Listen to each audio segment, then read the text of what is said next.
మనిషి నెమలి కళ్ళు కప్పేసి తన పూర్తి శక్తితో గాల్లోకి విసిరేశాడు. ఆశ్చర్యకరంగా నెమలి గాల్లో ఒక చక్కరలు కొట్టి నేరుగా ఎదురుగా ఉన్న లాన్పై దిగిపోయింది. ఒక నమ్మకమ ప్రకారం నెమళ్ళు బంగారమున్న చోటే దిగుతాయట. ఇవి విని అందరూ ఉత్సాహంతో అక్కడ తవ్వకాలు ప్రారంభించారు. కాని గంటల తరబడి తవనా బంగారం ధాన్యం కూడా కనపడలేదు. ఎందుకంటే అది నెమలి చివరి నిలయం కాదు. అది మెల్లగా ఓ గిరిజన తెగవద్దకు వెళ్లి అక్కడ మృదువుగా దిగింది. నెమలి దిగిన చోట దాని కాళ్ల క్రింద బంగారు కొండలా ఉంది.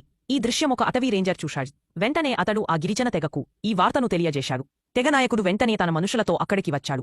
వాళ్లు దగ్గరకు రాగానే ఆ భారీ బంగారు కుప్పను చూసి షాకయ్యారు. ఒక సైనికుడు బంగారు కొండవైపు పరుగెత్తాడు. కాని అప్పుడే గడ్డి నుంచి డజన్న కొద్దీ నాగుపాములు బయటకు వచ్చాయి. వాటివల్ల బంగారంపైకు ఎక్కలేకపోయారు.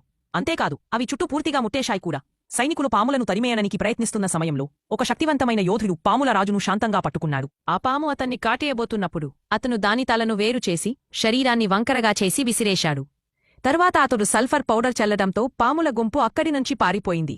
అతనికి తెలుసు, ఈ ఖజానా రక్షణ పాముల వంశానికి చెందిన వాళ్లచే జరుగుతుంది.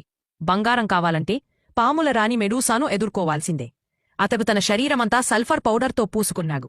ఇప్పుడు ఒక భయంకరమైన యుద్ధం మొదలవబోతోంది.